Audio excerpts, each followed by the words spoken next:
Joining us back on the program is Martin Gottesfeld, activist, journalist, and a former inmate at Metropolitan Correctional Center, which is the prison where Jeffrey Epstein famously met his end. Marty, thanks for coming back. Oh, no problem. Thanks for having me. And so we wanted to have you back on because you were able to go through the full IG report and some of the subsequent media reporting about the IG report that looked into the layout of MCC and the camera situation, which is quite crucial. Like if you talk to anybody who kind of casually follows this story, they're familiar with the famous camera shot of the Epstein's door, and then this like little still footage of the desk where the officers sit, and then this controversy around this missing 3 minutes at midnight or whenever they kind of reset the camera. But what you seem to have observed here is that, in fact, based on what you know about the layout of the prison and comparing it to what they have published here, there were potentially two ways to get directly to Epstein's cell that would not have been covered by any recording cameras. And so the 3-minute thing is actually kind of a distraction. Is that a fair summary? And then we can get into the details. I mean, I don't know that the 3 minutes is necessarily a distraction. I think it's potentially a red herring. That's fair to say, but yeah.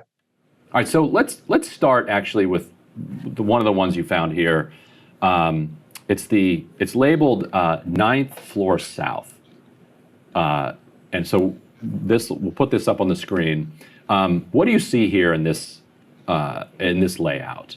So Epstein's cell is at one point, and then 9th floor south in yellow is highlighted.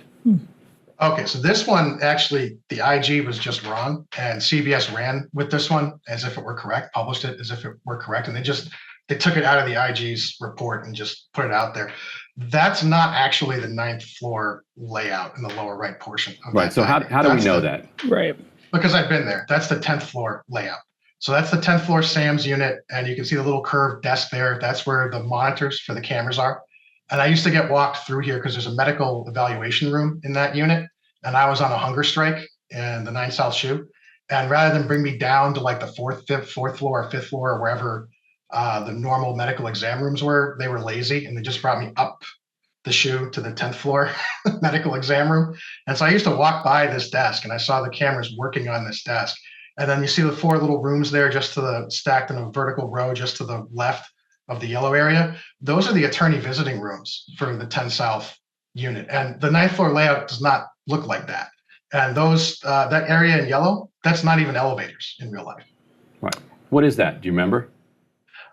No, it's some kind of like staff offices, or it might even be the medical exam room, but I want to say the medical exam room was further down the hall. Like it was a longer walk. But the big thing is that if you look at this diagram, and you assume there actually is a camera recording there, and that those are actually elevators, then you're left with an impression, or you're likely left with the impression that an approach to Epstein's cell through the elevators would be covered by that camera. And the Justice Department has said that it has footage from this camera, but it has not released the footage from this camera.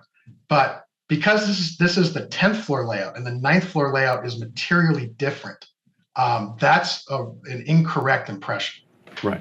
So let's move to the 9th floor layout, which appears elsewhere in your piece here.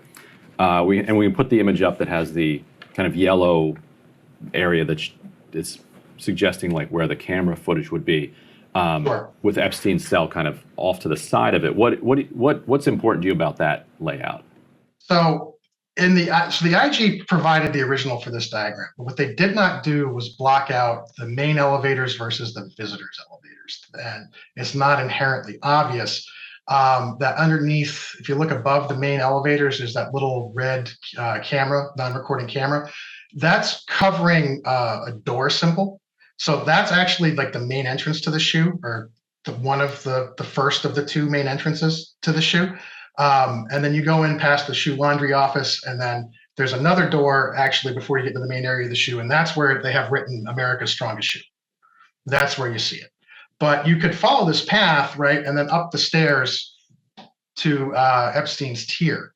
And the way they rendered the staircases here is also really misleading. You would think that the staircase on the left, you see how there's kind of two staircases leading up to like M tier, really should be leading down to M tier. Hey, pause 1 second. For this, let's put up the one that you labeled here, streaming but not recording camera. And where you've drawn these kind of red lines. Yeah, so the way they've drawn these staircases is really misleading here. I corrected it in one of my diagrams, but it was a good amount of work to like figure out the angles and everything. The left-hand staircase there, it looks like it's the one that leads up. It's actually leading down. That goes to the lower tier, M tier. And it's the right-hand staircase that actually leads up to L tier, to where they say Epstein was. And so the camera has fairly good coverage of the left staircase that does not lead to Epstein, but it does not have good coverage of the right-hand staircase, which did. So let's also then talk about this other discrepancy you point out, these other two discrepancies you point out that are important. There's number 4 in your article, no showers on shower day. And then number 5 is incorrect plumbing, which may sound to people like, oh, it's, a small thing. They just got a little minor detail of the physical space incorrect. But you say, no, these are hugely significant discrepancies. Tell us why. So in terms of the no showers thing, it ties into the so-called orange shape that ascends the stairs and what we see the shoe workers doing. The August 9th, the date of the footage, or the date the footage starts, right? It goes from the 9th into the 10th, right? The night of the 9th into the 10th. August 9th was a Friday, okay? If you're in a federal shoe, you only get 3 showers a week, okay? And in most of those shoes, you get those showers on Mondays, Wednesdays, and Fridays, okay? And on those shower days, you get a change of clothes, right? That's the only change of clothes you get. So according to the IG's report, there were 72 prisoners in the shoe on that day. That's 72 sets of boxers, 72 sets of pants, 72 towels, 72 t-shirts, right? It's a full change of 72 things for 72 guys. And so if you look back at the one of the other diagrams we were just looking at, where I show the shoe laundry office, right? And you examine the video like I did. I went in detail through this video. I played it all. I played it at a slightly accelerated rate, but I played it all and I took notes. A shoe worker goes off frame really near the beginning of that video and heads towards that shoe laundry office. And because it was shower day, right, they've got 72 sets of things to wash and dry. And I don't remember for sure if if the washing machines are actually on this floor, if they send up the laundry down, but there's presumably also 72 sets of clean laundry coming in that need to be folded and sorted and put on the shelf, right?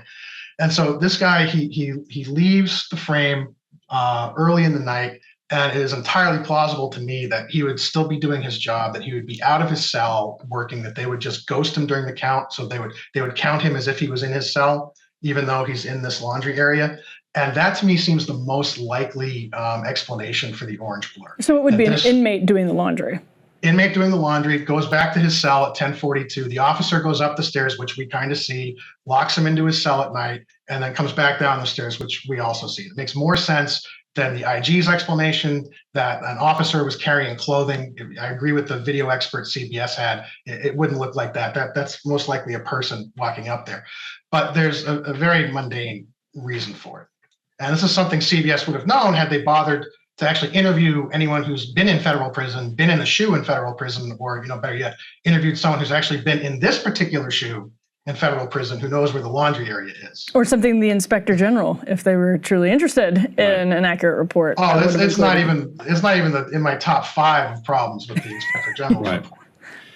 And so then the question then becomes, if, and also let's get to the L tier. Because sure. Since you were on here last, I spoke with another inmate who actually served specifically on the L tier and said that yes, that's the only one that didn't have cameras in the cells.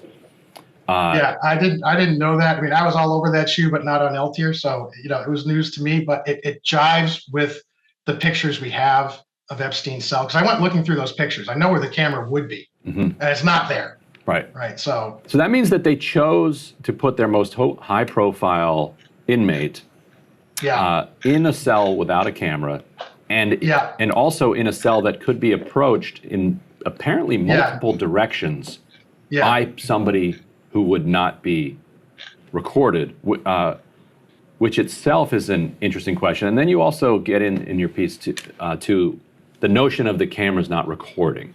They say that they were streaming but not recording, and they didn't realize that until right before this situation. Yeah. Lay out why it sounds to you to be implausible that they'd go for this long without realizing the cameras were recording. Yeah, so according to the IG, it took NCC 10 days to discover that the cameras weren't recording. Okay, this facility houses at capacity 400 something federal prisoners. Okay, every federal facility, including this one, has a department called the Special Investigative Supervisors, SIS. Okay, and they're like prison intelligence. It's like twice the oxymoron of military intelligence, but they take their jobs very seriously, and their primary tasks are internal investigations, handling snitches, managing gangs, and interdicting contraband. Okay, and in a facility the size of the MCC, they get a steady stream of kites. They're called like flying a kite. It's a term for when an inmate drops a note, like ratting out a staff member or ratting out another prisoner. Okay, there's going to be a steady stream of them in a facility this size, and no self-respecting SIS department could possibly go 8 days or 10 days without reviewing recent camera footage, because when they get one of these kites, right, it's going to include like a date and a time and a place for SIS to go check out, so that they can, build a case or bust somebody or whatever it is. So in a facility that size, it's very, very unlikely SIS would go that long without reviewing footage. And then when they do discover the cameras aren't recording, which is 2 days, I think, before the night in question, they did something odd, or they didn't do something. I was in 8 jails and prisons, okay, across my 7.5 years as a quote unquote political prisoner. It was one bid, right? But I got transferred all over the place because no one likes a guy who has media connections and litigates and all that. So I got sent all over the place. And every time I was in a facility where they had a significant camera issue, not just like one camera out, but like a systematic thing, even for maintenance, right? They lock down the whole facility. It's just too much of a liability. They can't have people walking around. We were locked down for like 2 or 3 days in Terre Haute, Indiana, when it was like 100 degrees out for camera work. Just to give you an idea, that was planned, right? So they find out the cameras are down and they don't lock down the prison. And we know the prison's not locked down because we see in the video, we see shoe workers, outside their cells, just like going about their days, right? And like that wouldn't happen during a camera lockdown. Right. Okay. Now, news today, this is A7, is that just yesterday, House Republicans, James Comer, subpoenaed Bill Clinton, Hillary Clinton, but also, interestingly, Bill Barr, so some former Republicans, actually even Alberto Gonzales, who was Attorney General when the sweetheart deal was struck with Epstein back during the Bush administration, and Attorney General Jeff Sessions. So, Martin, do you have questions? I mean, Barr, I think, would be the big one. Obviously, he was Attorney General when everything that we're discussing right now happened, and would have been privy to all kinds of information about what happened in the shoe. So are there questions that you think Bill Barr might have the answer to? Like, are there particular things that you would recommend he be asked? I'm trying to remember if Barr was on record saying that he had personally reviewed the video. I think that he was. Okay. And assuming that he was on record saying he had personally reviewed the video, he went forward with this same narrative that, there was no way anyone could have gotten to Epstein's cell. And there's just no way reviewing that video for someone to stake that kind of a claim. So I would certainly ask him about that. And then, I'm not sure how familiar you guys are with the Dalton School and the connection through Barr's family with the Dalton School, but I think that, bears some scrutiny as well. And just sticking on that point, your point about the video, he described it as like a perfect storm of screw-ups that had happened. He said, I can understand people whose minds went to the sort of worst case scenario because it was a perfect storm of screw-ups. Those were his comments to the Associated Press back in November of 2019. So I guess, if he's saying that all of this was basically just accidental, that led to Epstein's death. This is all just happenstance. It just was this perfect storm of screw-ups. What's your perspective as somebody who's been there and sort of knows all of these things would have had to have been, like, if that's true, tell us what that means, like the odds of all of these screw-ups happening, quote-unquote screw-ups.